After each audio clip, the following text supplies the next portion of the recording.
Friends, अब आपको आपकी सेकेंड हैंड कार बेचने पर भी टैक्स लगेगा। जी हाँ, सेकेंड हैंड कार सेल करने पर भी आपको टैक्स देना पड़ेगा। ये इन्फॉर्मेशन सोशल मीडिया में पिछले 2 दिनों से बहुत वायरल हो रही है और इसको लेकर बहुत सारे लोग कंफ्यूज हैं कि आखिर central finance minister Nirmala Sitharaman ji ने क्या कह दिया और उनका कहने का मतलब क्या था। इसको लेकर बहुत सारे लोग कंफ्यूज हैं और आप जानते हैं कि आप जब भी, खासकर मेरे व्यूअर्स और मेरे सब्सक्राइबर्स जब भी कंफ्यूज होते हैं तो मैं पहले आ जाता हूं उनका कन्फ्यूजन दूर करने के लिए।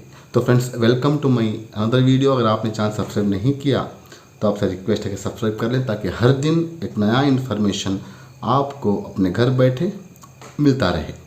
तो फ्रेंड्स, चलिए सबसे पहले देखते हैं कि निर्मला सीतारमण जी ने क्या कहा है। But when the discussions happened, it is on that margin, the margin value between purchased price and resale price. 12 lakh में खरीदा, 9 लाख में बेच रहे हैं सेकेंड हैंड यूज्ड व्हीकल के नाम पर।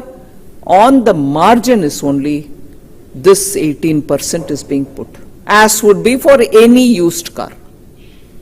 So it is on the margin, not on the entire amount at which the car is being sold. तो फ्रेंड्स, यहाँ पर निर्मला सीतारमण जी कह रही हैं कि अगर कोई इंडिविजुअल जो है अपनी सेकेंड हैंड कार जिसे उसने 12 लाख में ख़रीदा था, उस 12 लाख की कार को वो 9 लाख में बेचता है किसी डीलर को, तो जो सेलिंग प्राइस मार्जिन है 3 लाख की, उसके ऊपर जो है टैक्स लगेगा, जीएसटी लगेगा। ऐसा जो है सोशल मीडिया में ट्रोल किया जा रहा है निर्मला सीतारमण जी को कि उन्होंने ऐसा कहा है कि कोई इंडिविजुअल अगर किसी डीलर को कार बेचता है जिस कार को उसने 12 लाख में ख़रीदा था और उसने 9 लाख में बेचा है, तो सेलिंग प्राइस जो मार्जिन है बीच में 3 लाख की, उस पर उसे टैक्स देना पड़ेगा। ऐसा ट्रोल हो रहा है, मगर फ्रेंड्स इसका फैक्ट कुछ और है, हकीकत कुछ और है, इसका मतलब भी कुछ और है। वहाँ पर इस बात को कहते हुए निर्मला सीतारमण जी कंफ्यूज हो गई थी और कन्फ्यूजन में उन्होंने ऐसा कह दिया है। अगर आप उनका पूरा वीडियो देखेंगे तो आपको पता चलेगा कि आखिरकार उनका मतलब क्या था।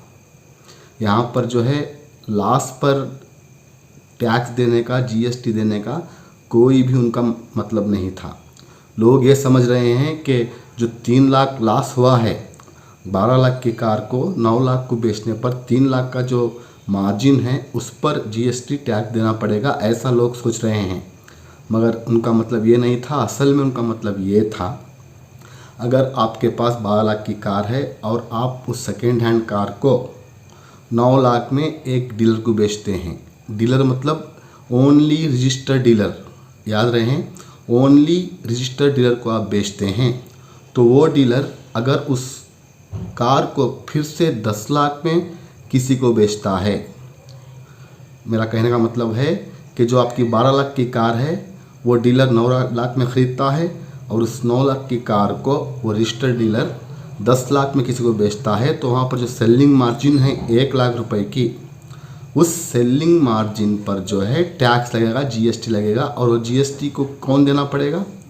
उस जीएसटी को उसे देना पड़ेगा जो उस डीलर के पास कार ख़रीदता है, यानी final consumer, the end consumer, जो आखिरी आदमी, जो कंज्यूमर आखिरी में डीलर के पास से, रजिस्टर्ड डीलर के पास से कार ख़रीदता है, उसे उस 1 लाख रुपए के ऊपर जीएसटी टैक्स देना पड़ेगा।